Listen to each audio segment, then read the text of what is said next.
All right, my name is Todd McGreevy, and I publish the River Cities Reader newspaper. I appreciate everybody coming here today to hear Dr. Connett and learn. Some of you may already be familiar with the information that Dr. Connett will be presenting. For people new to the idea that fluoride in the water is not what we always thought it was, hopefully this will open your eyes a bit. Of course, the old cliche comment is that like a parachute, the mind works best when it is open. So hopefully we'll have an open mind as we hear the information from Dr. Connett. Dr. Connett is a professor emeritus of chemistry and environmental toxicology at St. Lawrence University, Canton, New York. He's the executive director of the Fluoride Action Network. He's the co-author of the Case Against Fluoride, a book he co-authored with two other scientists, and probably the world's most renowned critic on fluoridation. He has received numerous awards and citations for his work. He's a graduate of Cambridge University. Paul holds a PhD in chemistry from Dartmouth College and joined the faculty at St. Lawrence in 1983. In addition to his passionate interest in environmental chemistry, Dr. Connett is also a classical music aficionado, often playing favorite pieces for students in his classes and hosting a music program on North Country Public Radio. Our format tonight is going to be about an hour presentation from Dr. Connett, then we'll have Q&A. We have to have a hard stop at 8:30, so everybody knows. Dr. Connett, I want to personally thank you for taking time out of your busy schedule to come here and give us the facts on fluoride, and for staying an extra night to hopefully debate somebody tomorrow night at the Moline Public Library at 6:30. So please welcome Dr. Paul Connett.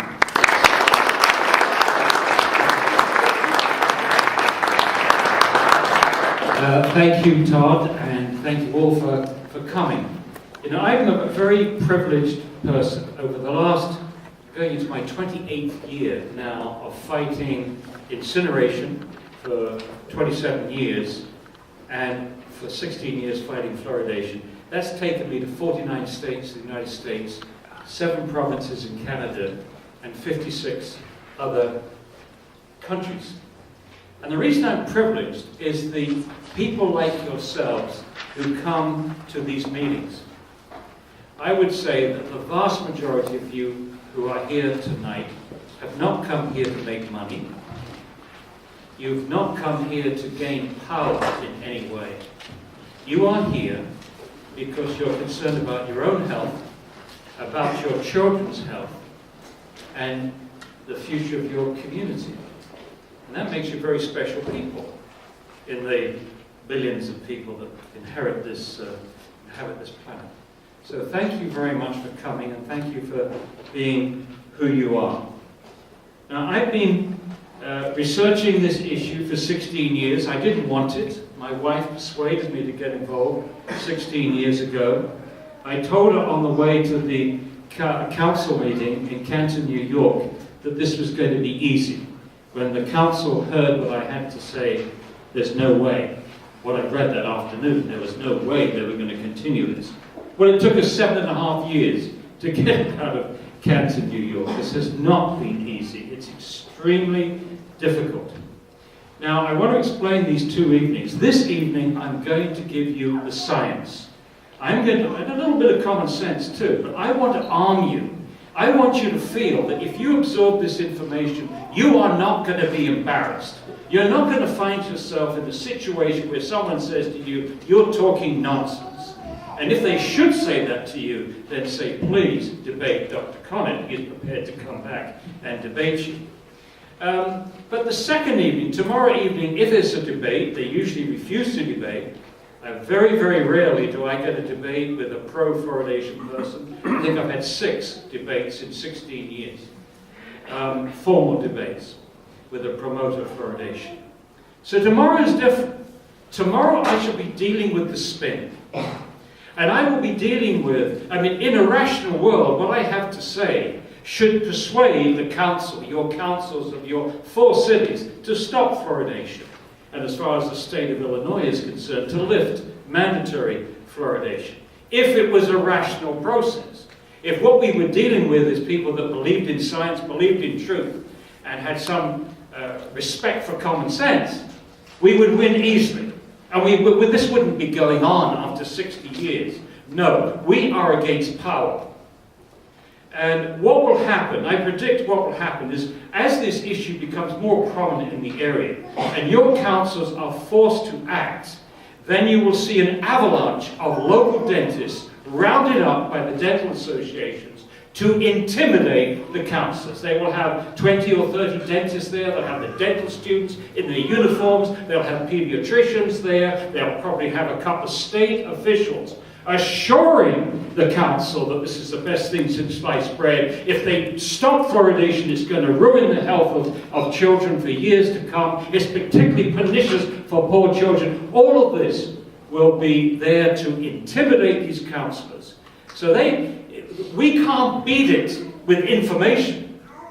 I can equip you with information, and you can use it and feel secure using this information. But we have to use a different tactic to get to our councils.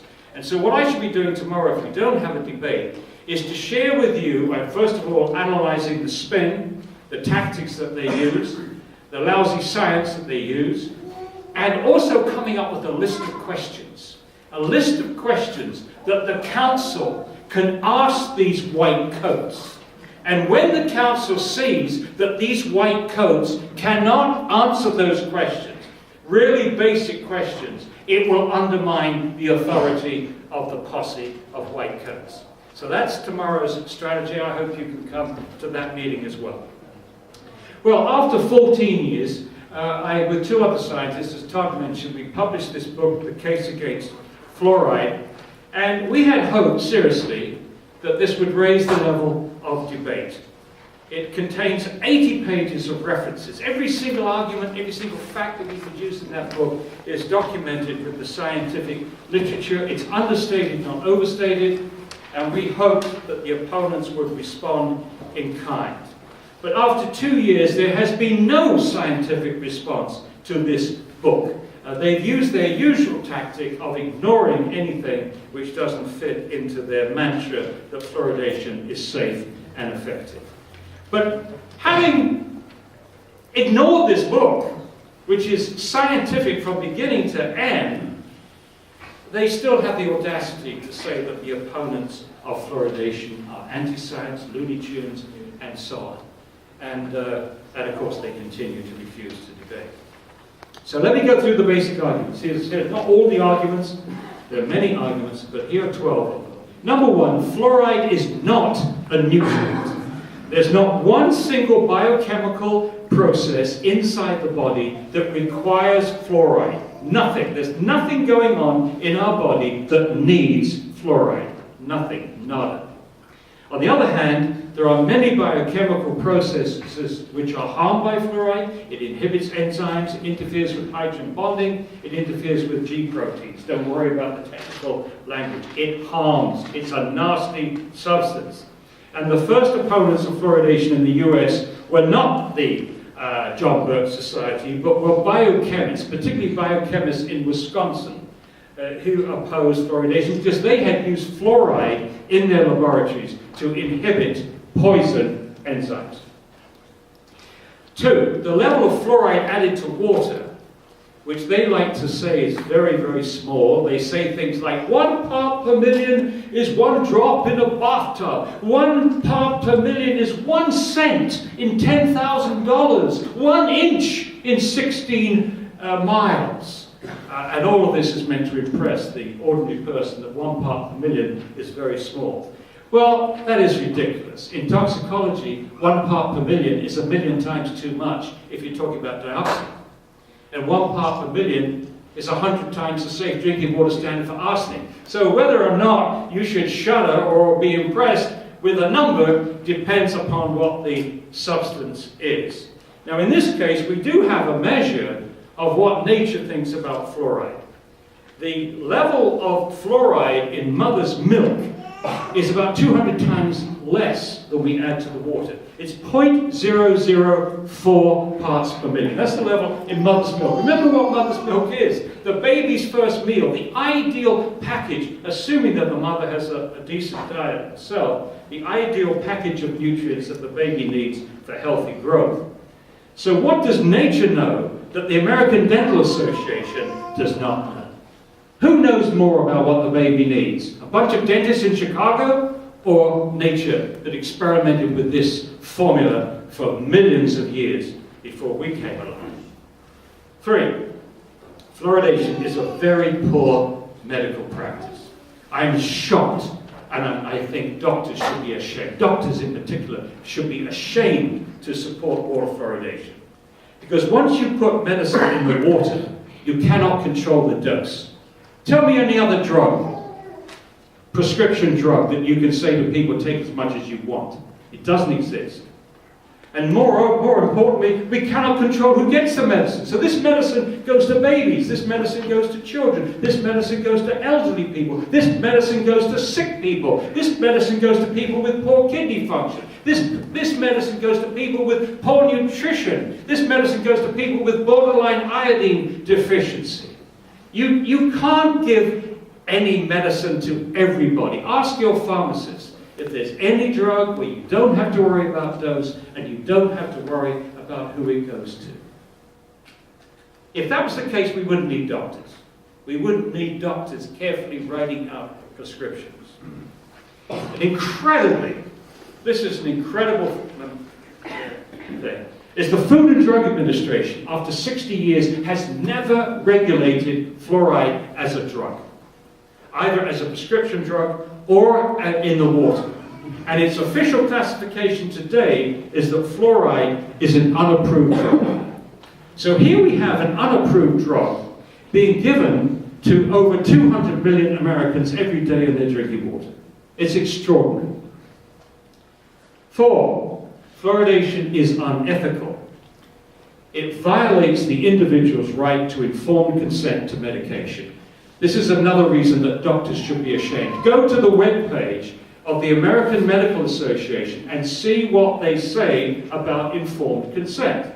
What they say is, when you give a medicine to a patient, you should explain what it's meant for, what it's good for, its benefits, but you should also explain the risks. And after you've done that, the patient should make up their own mind whether they're going to take this or not. Now that's the theory. Of course, in practice, most people will accept what the doctor tells them to do. I do most of the time. However, what we've got in the case of fluoridation with the Quad Cities, the councils in your 4 cities here are doing to everyone what a doctor in these 4 cities could do to no one. A doctor could not say, look, here's a glass of water and it has something in here which is good for your teeth. Drink it. And you must drink it before you leave my office. You must drink this. You'd say to that doctor, I hope you say to that doctor, drop dead. I'm not going to do it just because you tell me to do it. But that's what we're doing. We're allowing councils, staffed by butchers, bakers, and candlestick makers, many years ago, not recently, many years ago, with no medical qualifications, to prescribe medication for the whole community. The whole thing is utterly preposterous. In fact, it's so preposterous that the average citizen, when presented with this information, has two ways to go.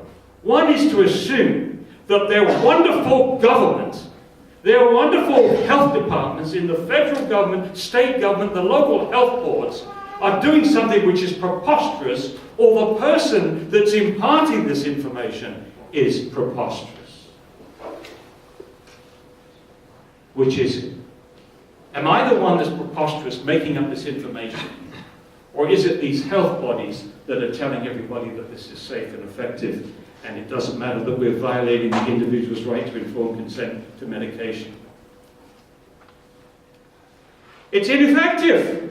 That was a shock to us who wrote this book. We expected at least the thing worked, that swallowing fluoride actually reduced tooth decay. But what we found is that the evidence that water fluoridation actually reduces tooth decay is extremely weak. We wrote 3 chapters on that in the book. Chapters 6 through 8 deals with the very weak evidence that swallowing fluoride actually reduces tooth decay. And I'll talk more about that later in my talk. 6, any benefit is topical. Even the promoters of fluoridation now concede, and that includes the Center for Disease Control, concede that the predominant benefit of fluoride is topical. It works on the outside of the tooth, not from inside the body. Well, that was an extraordinary admission So, when you've heard that information, if it works topically, wouldn't the average person say, well, why swallow it then? Why expose the whole body, every tissue in the body, to a known toxic substance if what you're trying to do is to get it on the surface of the tooth? Especially when you've got a substance called fluoridated toothpaste readily available to brush on your teeth, and then you spit it out. And not only do you solve the medical risk, which I should talk about later, but you solve the ethical problem as well. Because if you use the approach of brushing it on your teeth, you don't have to force it on people that don't want it. You don't have to violate every day the individual's right to informed consent. This, incidentally, is the wording, and it's important to actually absorb this. This is from the Center of Disease Control, the Oral Health Division. That's the only part of the CDC that actually is involved in fluoridation. They're all dentists, and they promote fluoridation. But this is what they say. Fluoride's carries preventive properties initially were attributed to changes in enamel during tooth development.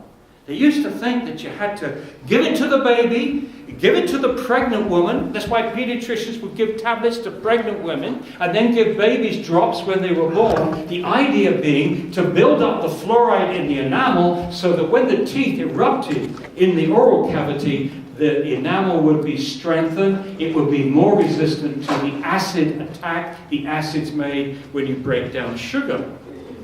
And now they're saying, whoops, we no longer believe that.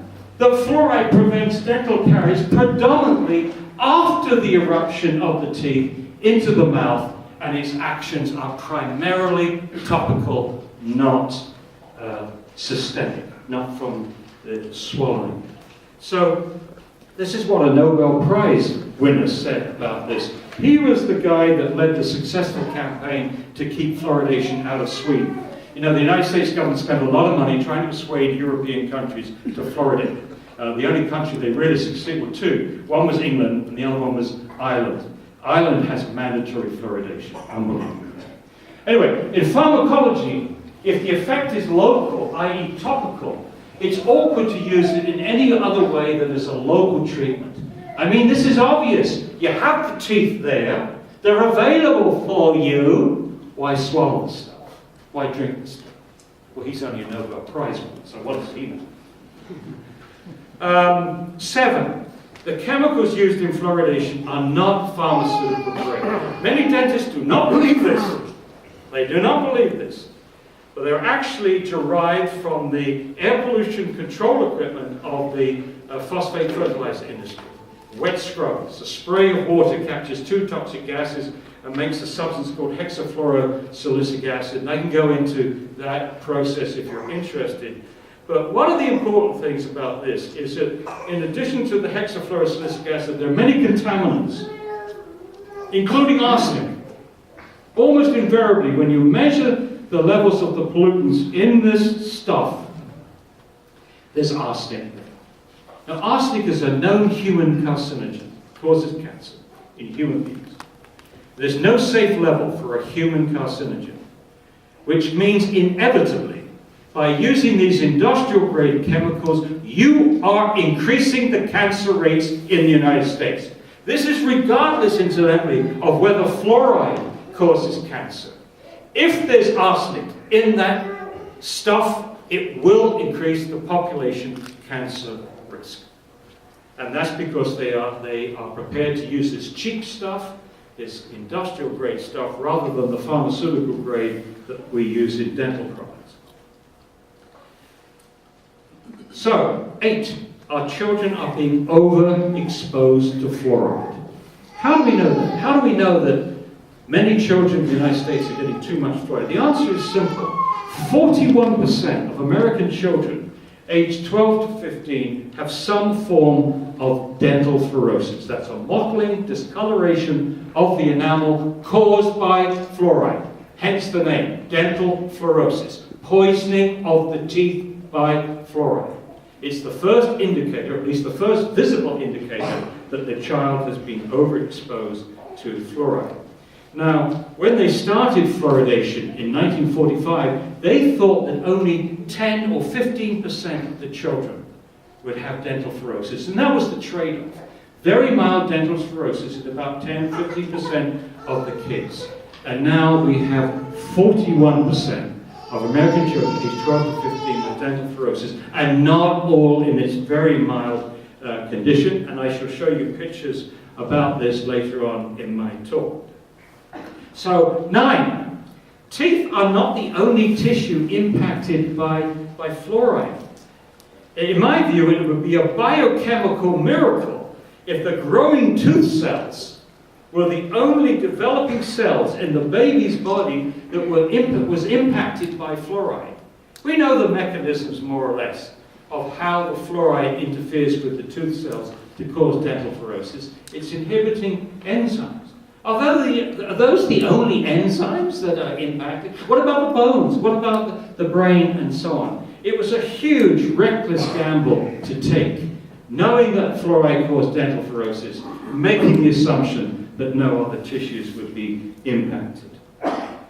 And this again is what Arvid Carlson said in 1978. It turns out to be a very prophetic statement. He says, one wonders what an increase in the exposure to fluoride, such as occurs in bottle-fed infants, may mean for the development of the brain and the other organs. That was made in 1978, part of his case against fluoride in the Swedish campaign. Now, the significance of this is that this man is a neuropharmacologist, somebody who makes drugs specifically to target the brain to do good things, hopefully do good things in the brain. So his concern about the brain should have been taken very seriously. That was 1978. I'm going to be talking more about the brain later on. There's no adequate margin of safety to protect the whole population. Now, promoters of fluoridation love to talk about high doses, low doses. Every substance is toxic at high doses. Even water is toxic at high doses. Sodium chloride salt is toxic at high doses. And of course, if you have too much fluoride, it's very harmful to you. But the levels we use are so small, etc., etc., etc. Well, the way you quantify this is to calculate the margin of safety. You've got to calculate the doses, or the dose, which causes harm. And then you have to apply a safety factor to make sure that no one gets a dose close to that dose. And if you do that, you will find there's simply no adequate margin of safety to protect the whole population. And notice that I'm talking about the whole population now. I'm talking about vulnerable subsets of the population. Our job, when you put something in the drinking water which goes to everyone, is to protect everyone. It's not good enough to protect the average person. You've got to protect everyone, because everybody drinks water. So there's no adequate margin of safety to protect the whole population from known harmful effects of fluoride. So let's clarify a distinction, a very important distinction. There is simply no argument about the fact that fluoride is toxic and that fluoride damages health. Natural fluoride has damaged the health of millions of people in China, in India, parts of Africa, Mexico, which has high natural levels of fluoride. So that we know. That we know. Many health effects have been documented. That's not the real issue. The real issue is, does water fluoridation damage people? Do drinking fluoridated water at about 1 part per million, does that cause health effects? And they say, no, no, no, no. And I say, yes, yes, yes. There's no margin of safety to protect everyone. Remembering you can't control the dose and you can't control who it goes to. All right. I'm going to talk more about fluoride's impact on the brain later. 11. Fluoridation may actually be killing a few men each year. Wow. We may actually be killing a few young men. Some studies have found an association between exposure to fluoride and a frequently fatal bone cancer called osteosarcoma. And I should be talking about that a little bit later in the talk. And then 12. Most countries in the world do not fluoridate their water. Now, you know, right now they're trying to fluoridate Portland, Oregon. And they're telling the people in Portland, Oregon, you're the last big city in the United States which doesn't fluoridate their water. Catch up! Catch up with progress. Catch up with the rest of the cities that fluoridate. But in actual fact, the cities that fluoridate on this planet are in the distinct minority. More than half the people drinking artificially fluoridated water live in North America. 97% of European countries do not fluoridate their water. Here we go. Here are all these countries in Europe that do not fluoridate their water. And some pretty distinguished countries there. They have toxicologists, they have chemists, they have dentists, they have doctors, but they've decided not to fluoridate their water. Some started but stopped. Now, 4 of those countries, Austria, France, Germany, and Switzerland, fluoridate their salt. But that does give some opportunity, freedom of choice there. You can choose to use fluoridated salt or not to use fluoridated salt. But the fact is that the majority of the countries in Europe do not fluoridate their water and do not fluoridate their salt. And yet, according to the World Health Organization, data that they published online, the tooth decay in 12-year-olds is coming down as fast in fluoridated as non-fluoridated countries. So here we have on the board 16 countries. 4 of them are fluoridated.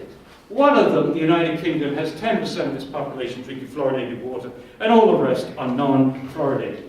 And this is tooth decay in 12-year-olds from the 1960s to the more or less the present, 2003 or 4. And you see that tooth decay is coming down as fast in the non-fluoridated as the fluoridated. You can't tell the difference. And if you look at the rate of the tooth decay in 12-year-olds today, you see it's a wash. You can't tell. So obviously they're doing something to fight tooth decay which doesn't have fluoride added to the water. Now I would add here, so those are the non-fluoridated, that's the partially fluoridated, those are the bottom 4 are fluoridated, and the red blocks are the ones which fluoridate their salt. So whether you fluoridate your water, fluoridate your salt, or whether you don't fluoridate, there's no difference in tooth decay, according to the World Health Organization. Now, if any of the Quad cities stop fluoridation, they would join an impressive list of cities that do not fluoridate their water. So who do you want to be bracketed with? Let's have a look. Let's have a look. Do you want to be bracketed with Los Angeles, San Francisco, Boston, San Antonio? These are all fluoridated. But here are some of the non-fluoridated ones. Amsterdam, Athens, Belgrade, Berlin, Bologna, Bonn, Brussels, Cambridge, Cardiff, Copenhagen, Edinburgh, Florence, Frankfurt, Genoa, The Hague, Helsinki, and so on and so on and so on. Not easy, not difficult to do. You can make your own list. Just go to all the European countries and pull out all their major cities. None of them are fluoridated.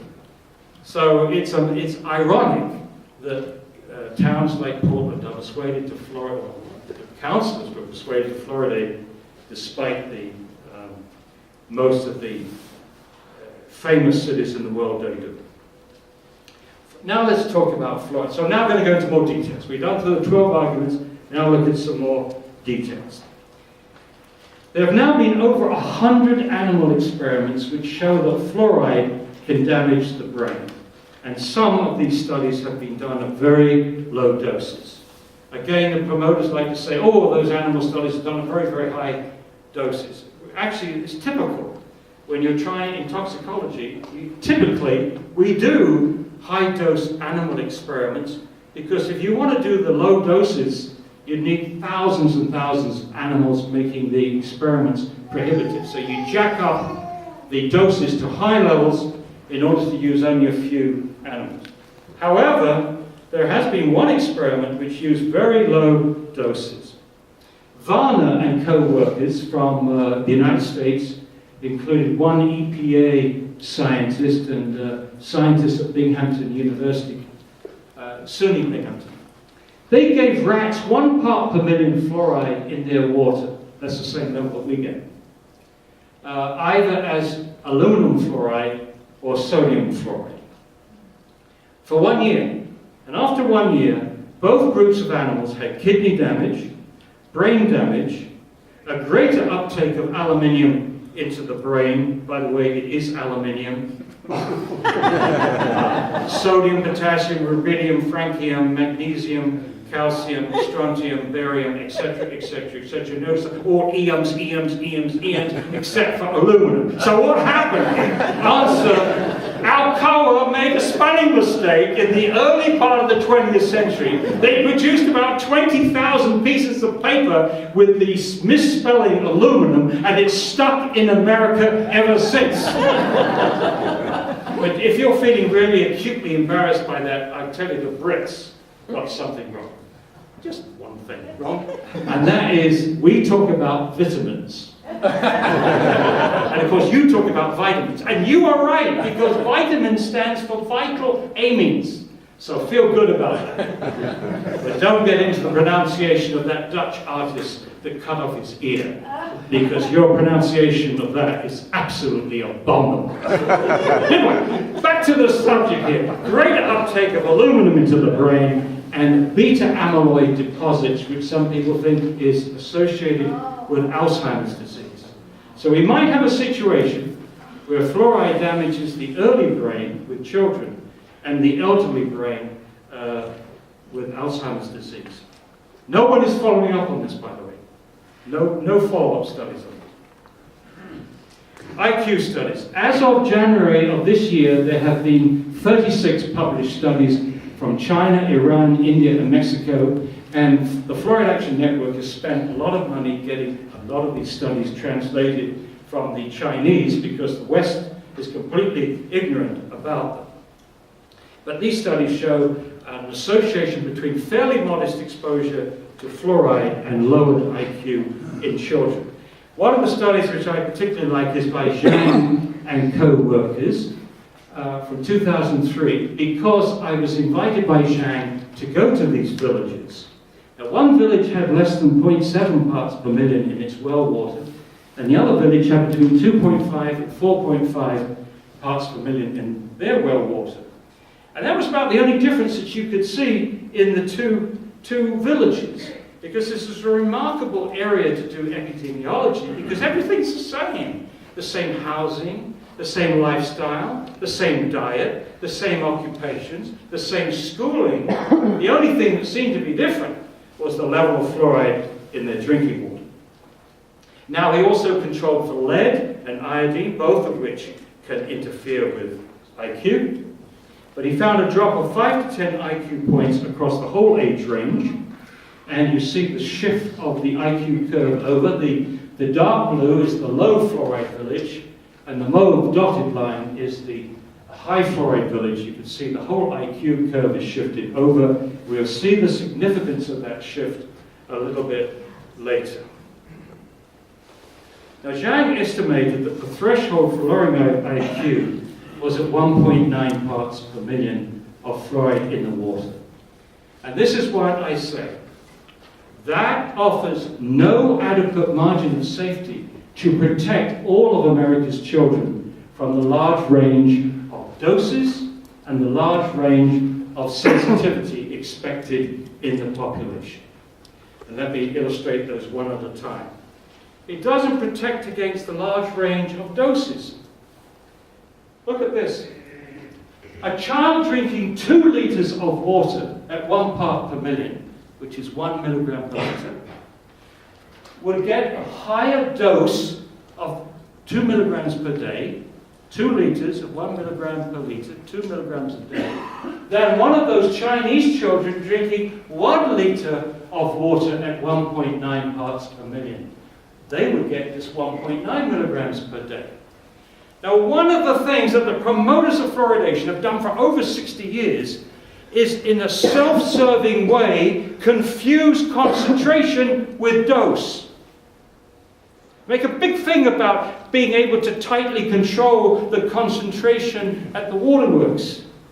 They could control the concentration at the waterworks most of the time, but they can't control the dose because you can't control how much water people drink. So just to focus on the concentration, 1.9 parts per million is nearly 3 times 0.7 parts per million, is total toxicological baloney. So that's what they're doing. They look only at concentration. Show me the study. Show me the study which has shown damage at the levels at which we fluoridate, Dr. Connett. Well, number one, you're not doing the damn studies at 1 part per million in any fluoridated country. You're not doing the studies. So obviously they're not there. So the next best thing that we can do is to look at the studies that are being done and, as I said, calculate the dose and see if that dose gives us an adequate margin of safety, which in this case it does not. Just on protecting against the range of dosage. Now, the second thing is that normally we want a safety factor of 10 to take into account the full range of sensitivity we can anticipate in a human population to any toxic substance. In other words, in any human population, you're going to have some people who are very, very sensitive to that toxic substance, some people who are very resistant to that toxic substance, and most of us are somewhere in between, an average response. So what we normally do is to apply a safety factor which is called intra-species variation, to take into account intra-species variation, to take into account the variation that you can expect within a species to any toxic substance. That's a factor of 10. It's a standard default factor, a factor of 10, unless you've got other information. Now, in this case, we've got a fairly uniform population. We've got Chinese children, all of the same genetic makeup, etc. And now we've got to say, well, if that harms those Chinese children, what level are we confident which will protect all the children in the United States, where we have a range, different genetics, different lifestyles, different diet, different health status, and so on. And you need a factor of 10. We'll apply a safety factor of 10 to this data, and there's nowhere near. Basically, you have to do a little calculation, because again, this is concentration, not dose. But if we assume that all those Chinese children were drinking 1 liter of water, that means that all those Chinese children were getting 1.9 milligrams per day. Apply the safety factor of 10. That means to protect all America's children from a possible shift in IQ, the lowering of IQ, you don't want those children drinking more than 0.19 milligrams per day. That's less than a glass of water. So if you use standard regulatory risk assessment, fluoridation would have to end tomorrow, if you did standard. That's it. Needless to say, we don't have honest people in the water division of the EPA, who right now are completely ignoring the IQ studies, not for any legitimate scientific reason. Now, recently, Harvard University team did a meta-analysis of 27 of the studies. Choi and others, I've met them both, and Philip Grandjean, who's very famous as an environmental toxicologist. And in each of these 27 studies, they used the same methodology. They compared the IQs of children living in a high fluoride village with a low fluoride village. The study was published in the Environmental Health Perspectives, which is the leading environmental health journal in the United States, possibly the world. And it's published by the National Institute of Environmental Health Sciences, which is part of the National Institute of Health. So this is being published right under the noses of the people that promote fluoridation. The 26 of the 27 studies found a lowered IQ in the high fluoride village compared to the low fluoride village. In 9 of the studies, the high fluoride village had levels of fluoride less than 3.15 parts per million. So again, you can't say that all these studies were done at very high levels. In 19 of the 27 studies, the difference in IQ between the high fluoride village and the low fluoride was statistically significant, and overall, they found an average lowering of IQ of about 7 IQ points, which again was highly significant. Now, the Harvard studies scientists concluded that further investigation of fluoride's lowering of IQ should be a high research priority. And Philip Grandjean had this to say: fluoride seems to fit in with lead, mercury, and other poisons that cause chemical brain drain. The effect of each toxicant may seem small, but the combined damage on a population scale, remember, on a population scale, can be serious, especially because the brain power of the next generation is crucial to all of us, both from a social point of view and from an economic point of view. I've added those words. Okay, now I want to explain the significance of a shift in IQ on a population basis. Okay, this is a very rough drawing of the distribution of IQ across a whole population. It's the so-called normal distribution, the so-called bell-shaped curve. And the thing to note here are the two tails of this curve. Over here, the area under this curve represents all the children in the population that are very bright up to genius level. Okay? And over here, this magenta-covered area is all the children in this population which are mentally handicapped. Below the level, below an IQ of about 70, mentally handicapped. Now, let's imagine that we shift this IQ curve by 5 IQ points. Not the 7 mentioned here, but a little bit less. 5 IQ points. Now, the average will go from 100 to 95 in the whole population. Now, here's the point. A parent would not notice the difference between two siblings if you had an IQ of 100, you had an IQ of 95. A teacher in a classroom would not notice the difference between 100 and 95 in the classroom. That's not the point. It's not what you notice with the average person. Look what happens to the tails. You halve the number of geniuses in your society. You halve the number of very bright people in your society, and you double the number of mentally handicapped. That has enormous economic ramifications for this country or any country that fluoridates its water. So right now the promoters of fluoridation are trivializing this issue. It's very significant indeed. Now, a different study was published from China, and this one was mentioned in the choice study, but it was not part of the meta-analysis because they did not compare a high fluoride village and a low fluoride village. They used a different approach. They looked at children drinking fluoride, natural fluoride, between 0.24 and 2.84 parts per million. Say between 0.3 and 3 parts per million. Rounding up, 0.3 to 3. That brackets the United States, 0.7 to 1.2 parts per million. Okay, and what did they find? Overall, our study suggested that low levels of fluoride exposure in drinking water had negative effects on children's intelligence. Now, how did they measure? What did they do? They measured, in this study, the fluoride levels in the urine of these children. Okay, so they didn't bother about which kid was in which village or whatever.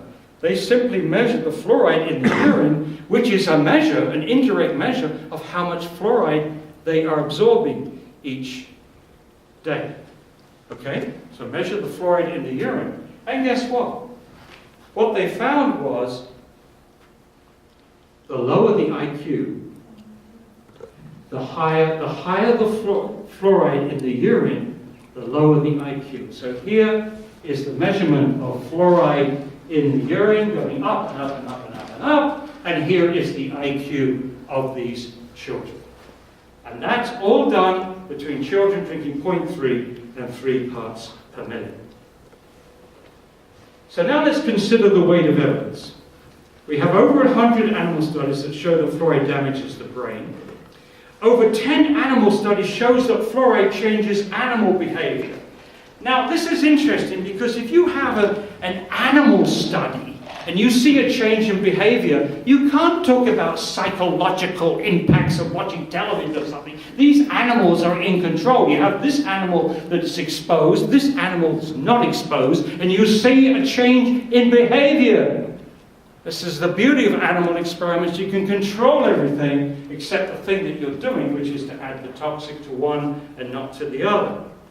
A fourth study shows that fluoride damages fetal brain. In China, the families are limited to one child per family, so there's a lot of intentional abortions. They've looked at the fetal brains of aborted fetuses, and they've compared the ones in high fluoride areas with low fluoride areas, and sure enough, the fetal brains show damage in the high fluoride areas. The 36 studies which show a lowering of IQ, and another 7 human studies showing changes in neurobehavior. That's quite a lot of evidence. That would usually knock out an additive to motor oil.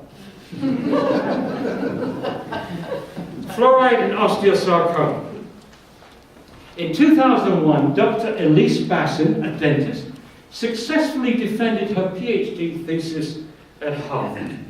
What she did in a careful case-controlled study, she showed that if young boys, not young girls, but if young boys were exposed to fluoridated water in their 6th, 7th, or 8th years, which corresponds to the mid-childhood growth spurt, it's when the bones are growing fast, they had a 5 to 7-fold increased risk in developing osteosarcoma by the age of 20 compared to the non-exposed boys.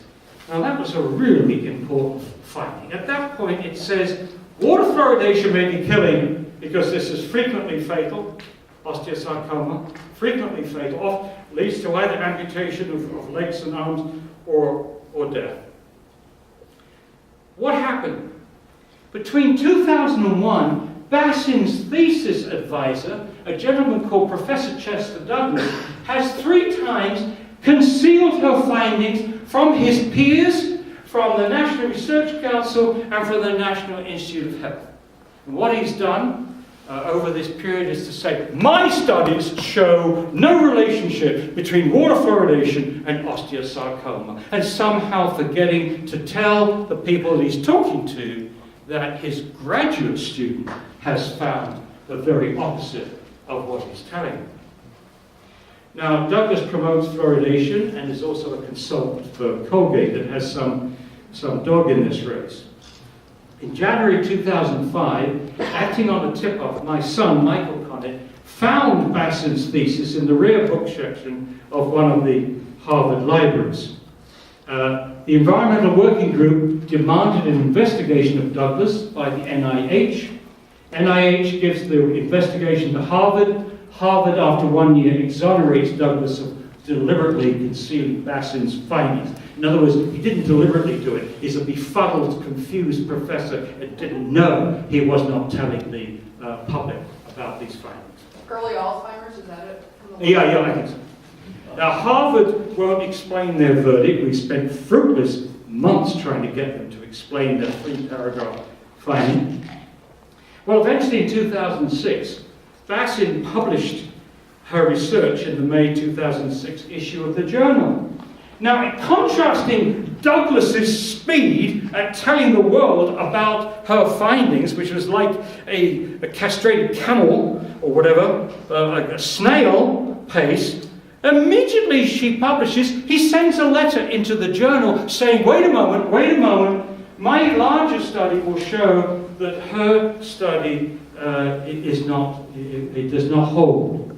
My larger study will show that Bassin's thesis does not hold. So he promises study.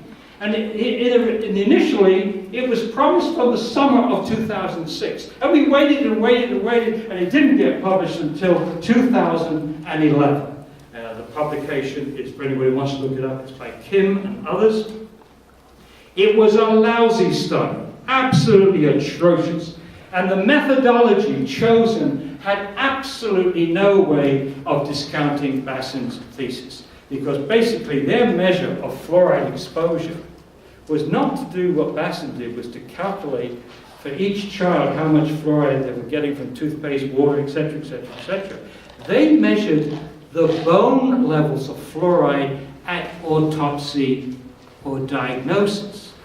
And there's no way that you can tell what fluoride exposure took place in the 6th, 7th, and 8th years at the time of diagnosis, which could be 16, 17, 18, or death, which could be 25. So, just a terrible study, and in no way refuted Bassin's thesis, but that's not the spin that's being put on the issue by the fluoridation lobby. So, let's move to the evidence of benefit is very weak.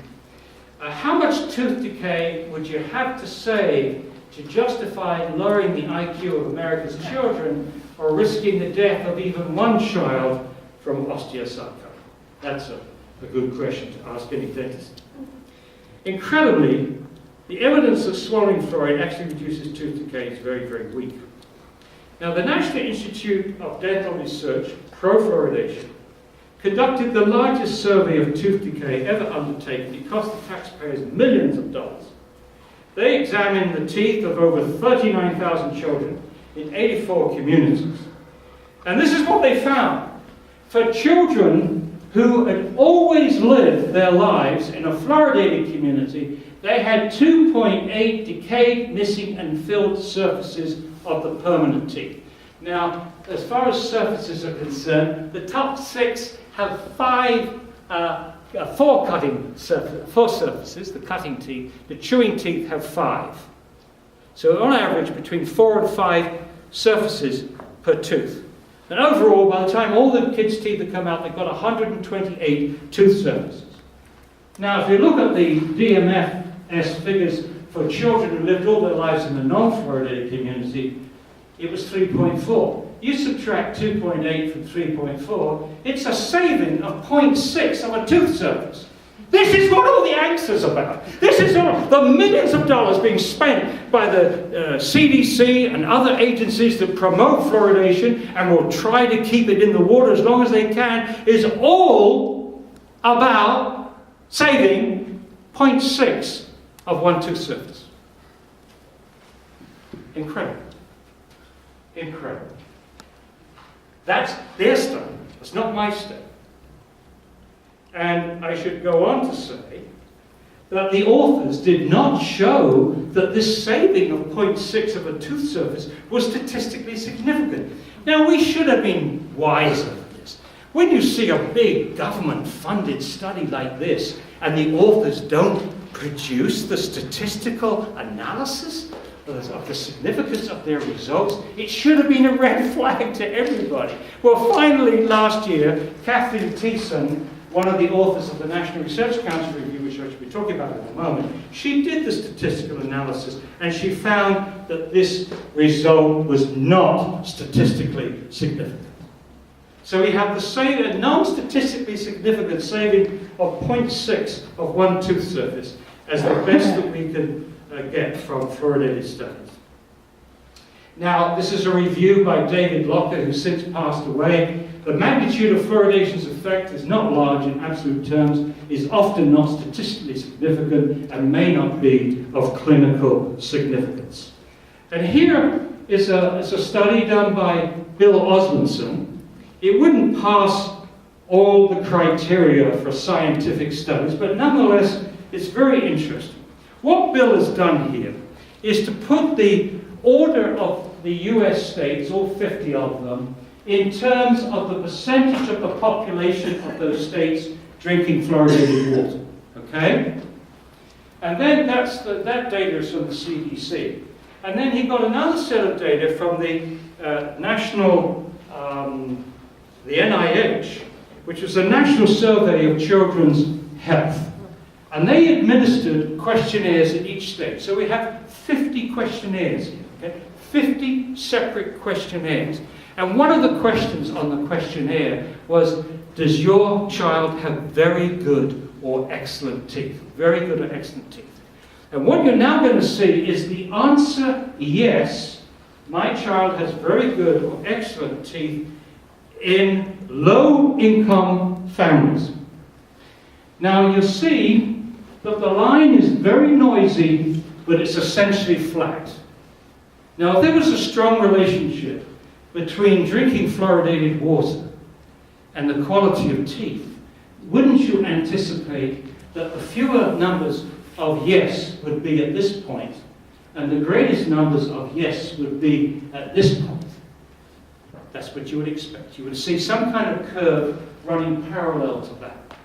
We'll now look at the answer yes to families of high income. And there it's incredibly flat and consistent, hovering about 80%. So there is a relationship on that board which is very significant. There's a very strong relationship between tooth decay and income levels. And if you don't control very, very carefully for that, and many of these studies which promote fluoridation have not, you can get any result that you want.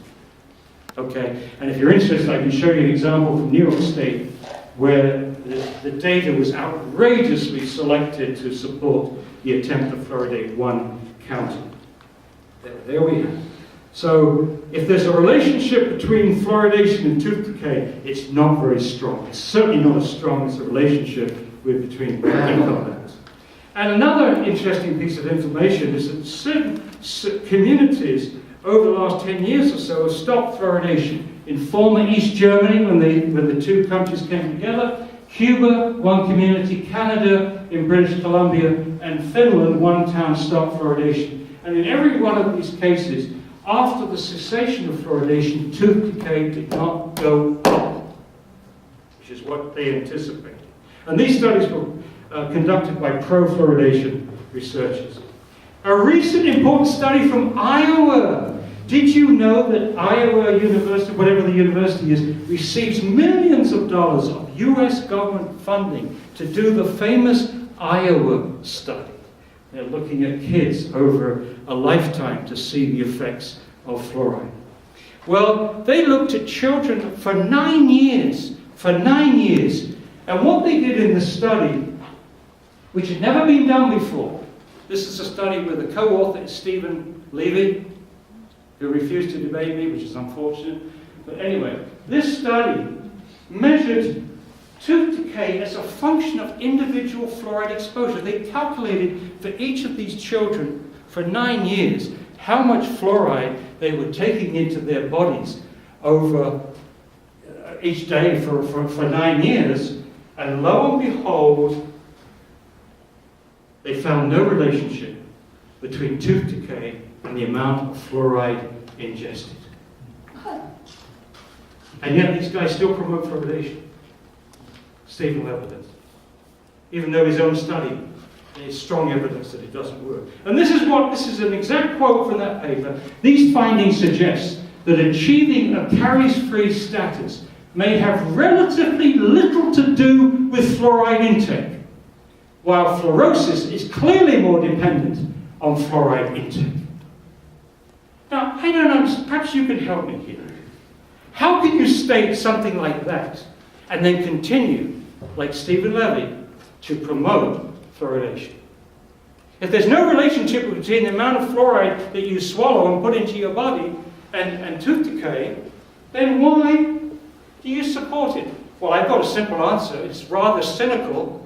Because in order to keep the money flowing in from the US health authorities, he has to continue to promote fluoridation. That's the cynical explanation.